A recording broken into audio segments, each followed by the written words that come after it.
panibagong araw, panibagong tutorial na naman tayo. So sana po ay ma-pull ko to o maituro ko sa inyo mga idol yung gusto kong gawin dito sa video na ito.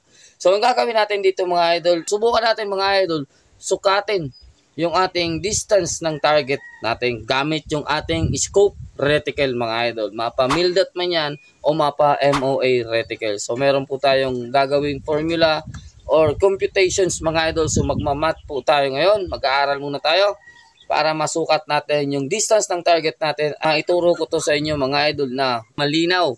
Yun mga idol. So maraming salamat pa rin sa lahat ng nag-click. At sana po tapusin nyo ng video. So thank you po kung matapos nyo po yung video. At kung may matutunan kayo, pakilagay naman po sa comment box ng malaman natin. So thank you po. At kung ano pa man po yung inyong request ng inyong video, baka pwede nating magawa, pakilagay naman po sa comment box. So yun mga idol, thank you po sa mga subscribers natin mga idol. Maraming salamat po sa inyong lahat. Sa silent viewers natin, thank you po. Sa mga bumibili po ng ating mga patuka, thank you po sa inyong lahat. So maraming salamat po sa patuloy niyong suporta dito sa ating channel and store mga idol. So thank you po. So kay Sir Oscar, thank you po. Sa silent tutor natin, thank you po. Lahat po ng ating GC, thank you po. Sa Hunters YouTuber, thank you po. Inyong lahat mga idol, maraming salamat po. So sana po is manood kayo dito at sana po ay ma-correct nyo na naman ako kung may mali na naman po tayong nasabi dito sa video. So yun, maraming salamat. Papasok na natin yan mga idol. Huwag na nating patagalin.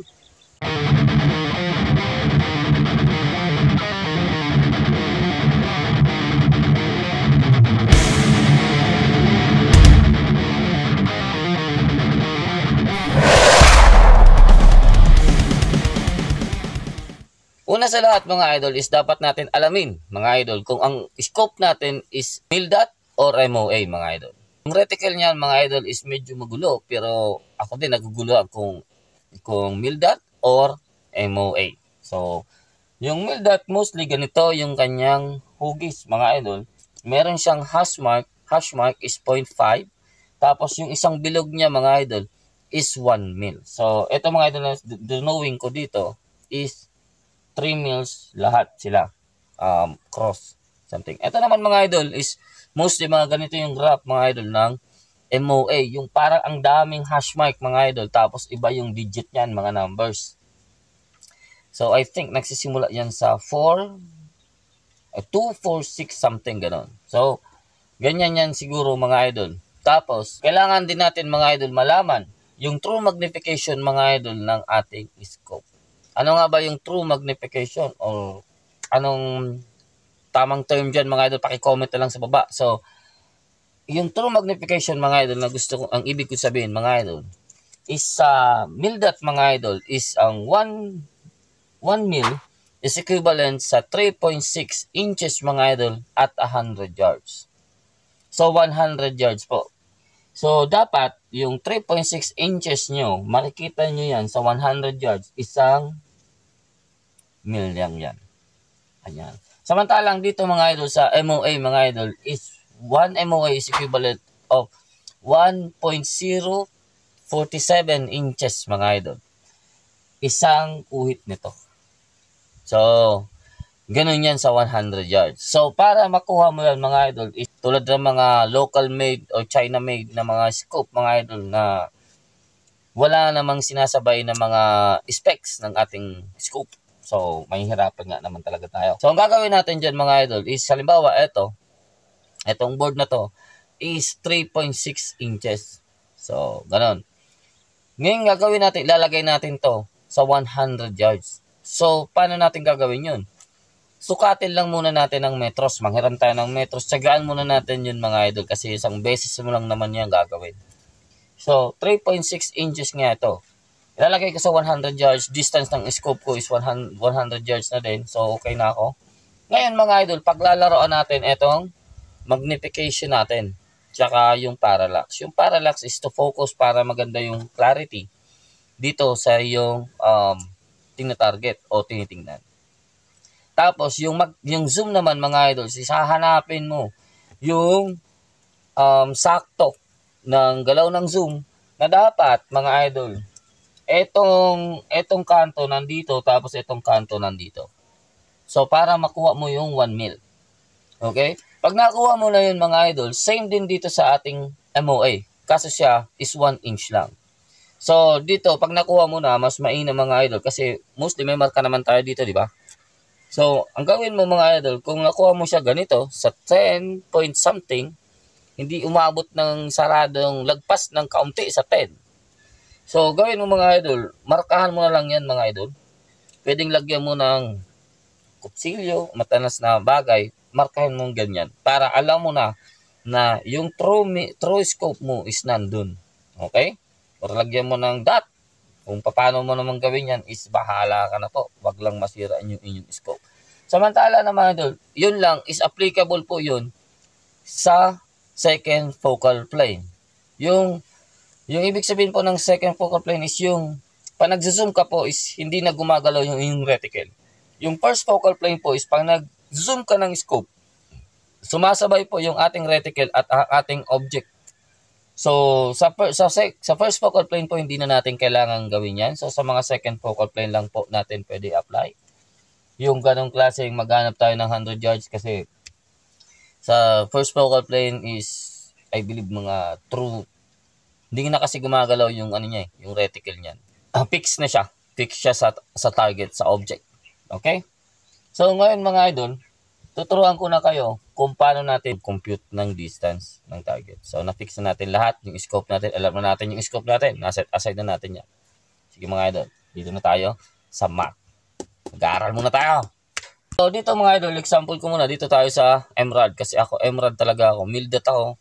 So, dito ang mas, kabisado ko mga idol. Para sa akin. Yung MOA mga idol, nahihirapan. Hindi pa ako nakahawak ng MOA na scope actually.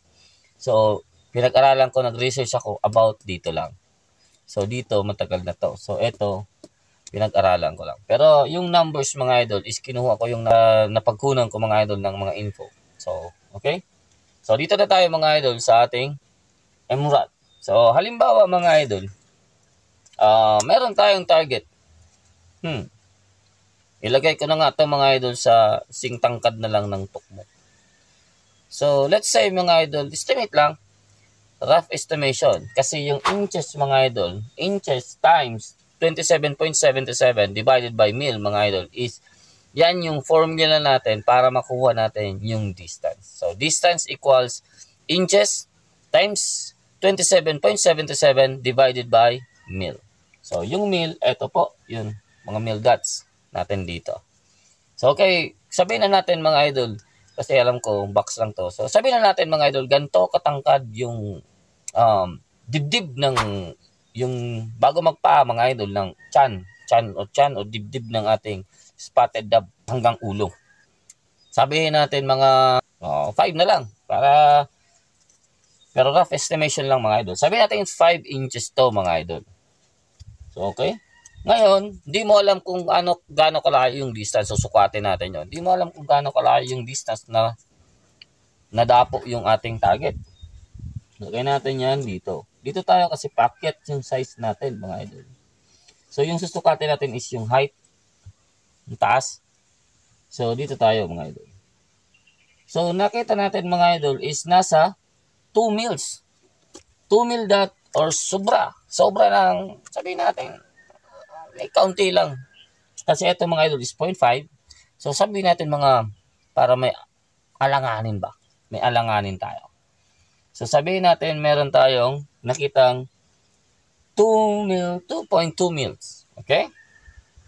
So, ang gagawin natin is 5 inches times 27.77 divided by 2.2 mil dot.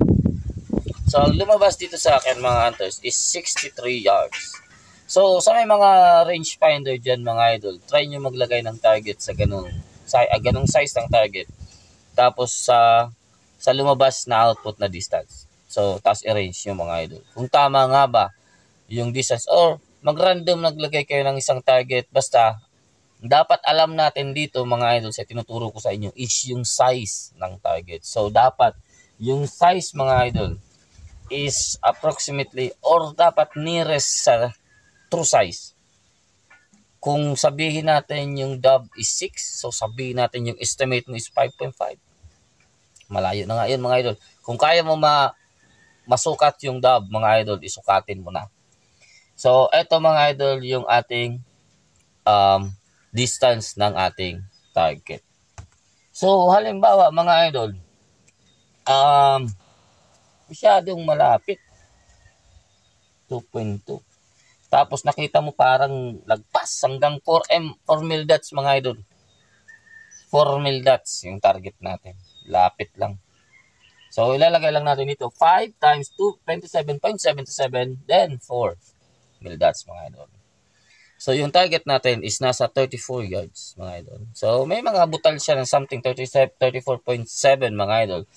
So pwede na natin yan i-round off mga idol sa 35 yards. So mag-aim lang tayo ng dead center like dito mga idol sa gitna lang ng ating target. So meron yan mga idol na error, pero sa short distance mga idol hindi natin kailangan masyadong pag-isipan yung mga point something na yan kasi hindi yan lalaki sa butas ng pellet mga idol. Okay? Sana may nalaman kayo dito mga idol sa ating MILDAT. So, I'm Rod. So, lilipat tayo dito mga idol sa MOA. Kasi yung MOA mga idol is iba naman yung computations niya mga idol. Pero kung halimbawa gusto niyo parehasin ko to mga idol kasi hindi ako marunong mag-drawing. So, gusto niyo parehas yung equal o close equal mga idol yung ating formula or ating outcome numbers mga idol is tingnan niyo sa description box sa baba mga idol, may ginawa ako diyang computations ng dalawang reticle pero parehas yung labas ng distance. So, paka-check na lang po doon. Tapos lahat ng details about dito sa video na ginagawa ko. So halimbawa naman dito mga idol is distance equals inches times 95.5. 95.5 divided by MOA mga idol. Or minute of angle. So, eto mga idol, sabi ko nga is ang gulo. Dami niya. So, isa niyan mga idol is equivalent sa 1 inch na lang tayo. So, ang nakikita dyan is hindi eksakto sa 1 inch yan eh. 1.047 inches. So, wag natin pakialaman yung 47 kasi short range lang naman tayo. Mabigat yung 0.047 mga sa long range na yan, mga 1,000 yards na yan, mga hindi na natin yan kailangan. Dito lang tayo sa malapitan. So, wala naman, bihira naman sa inyo pumuputok ng mga 200 mga idol. So, dito naman tayo sa ating MOA. Ngayon mga idol, same. May target tayo 5 inches. 5 inches mga idol, halimbawa, yung 5 inches natin na tangkad ng ibon is lumagpas. So, ilagay natin tong 10 MOA ito mga idol, na malaki. So, ipalagay natin yung 10 MOA. So, lumagpas siya ng isa, kukuha siya ng pangalawang MOA niya. So, ito, I think 2. 1, 2. At least, around 12 MOA mga idol. So, ang gagawin natin mga idol, 5 times 95.5 divided by 12. Kasi 12 MOA ito mga idol na nakita natin dito. So, ilagay na natin yung 10. Mga idol na kuwit kasi kulang yung markings ko. So, yung distance natin is 39 yards mga idol. Yung distance natin sa target. Paano naman mga idol kung yung 5 inches natin nakita natin sa 2 MOA lang? 2 MOA. So, ganun din. Papalitan lang natin itong 12 ng 2. Ang layo na mga counters, 238. Yan. Pero tandaan nyo mga idol, yung magnification nito mga idol, ng scope nyo is hindi po yan minimum or pinakamaliit or hindi po yan maximum zoom. Yan pong magnification ay kinukompute natin dito po sa lahat ng ating tinuturo is yung true mil or true MOA scope po. So, dapat laging sakto yan dyan.